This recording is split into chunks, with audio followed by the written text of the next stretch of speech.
Alô, pessoal. Hoje, notícia da semana e tendência semanal. Petróleo está na mais longa queda desde o começo de janeiro. Então, vamos entender o que aconteceu essa semana aí, as principais notícias e qual deve ser a tendência aí para as próximas semanas. Mais uma semana de queda, terceira semana consecutiva de queda no preço do petróleo. Tem muito a ver com a preocupação dos dados econômicos dos Estados Unidos e tende a fazer com que o Fed mantenha as taxas de juros elevadas, reduzindo potencialmente a procura por petróleo. E por que e como juros altos afetam o preço do petróleo? Quando o Fed aumenta as taxas de juros, os investimentos que são cotados em dólar, como títulos do Tesouro, por exemplo, eles acabam se tornando mais atraentes, que inevitavelmente gera uma valorização do dólar. E como o petróleo é cotado em dólar no mercado internacional, um dólar mais forte torna o petróleo mais caro, principalmente para compradores que utilizam outras moedas, reduzindo a demanda e, consequentemente, empurrando os preços para baixo. Na ata da última reunião, o Fed demonstrou preocupação com a incerteza dos decisores políticos dos Estados Unidos, discutindo se as taxas atuais de juros são suficientes para controlar a inflação. Embora algumas autoridades estivessem abertas a novos aumentos da taxa, caso a inflação subisse, o presidente do Fed, Jerome Powell, indicou que aumentos adicionais provavelmente são improváveis. Taxas de juros maiores aumentam os custos dos empréstimos, potencialmente vai abrandar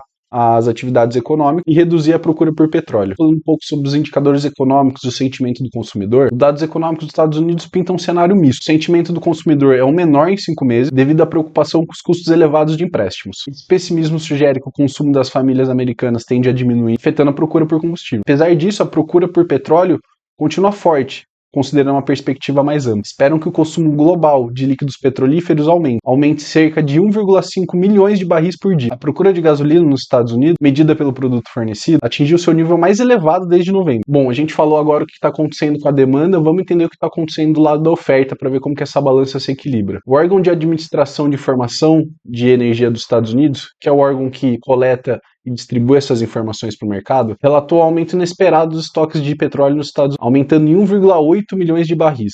Então a gente viu que a demanda está aumentando em 1,5, porém a oferta está aumentando em 1,8. Então a gente já começa a perceber a balança pendendo para um lado aí mais que outro, contrariando as expectativas que eram de redução desses estoques. E aí, inevitavelmente, o aumento desses estoques acaba levando o mercado para um sentimento mais de baixo. Ainda do lado da oferta, a quantidade de plataformas petrolíferas se manteve estável em 497, então sugerindo uma produção estável pelo menos nos próximos meses aí. Agora o mercado aguarda a reunião da OPEP, que vai ser dia 2 de junho, onde o grupo vai discutir possíveis cortes na produção, que tende a diminuir a oferta que está sendo inserida no mercado. Os analistas esperam que esses cortes sejam prolongados pelo menos até setembro desse ano. Saindo um pouco dos Estados Unidos, conversando sobre o fornecimento global de petróleo, a Rússia admitiu ter cedido completamente sua produção de petróleo, que é combinada com a OPEP, segundo eles, devido a razões técnicas. E aí eles mostram dificuldade em estar controlando essa produção de petróleo, que mostra desafios na contenção da produção de petróleo do lado da Rússia. Entretanto, já a Venezuela pretende aumentar sua produção de petróleo, chegando em 1,23 milhões de barris por dia até dezembro, que representa aí um aumento de quase 300 mil barris por dia,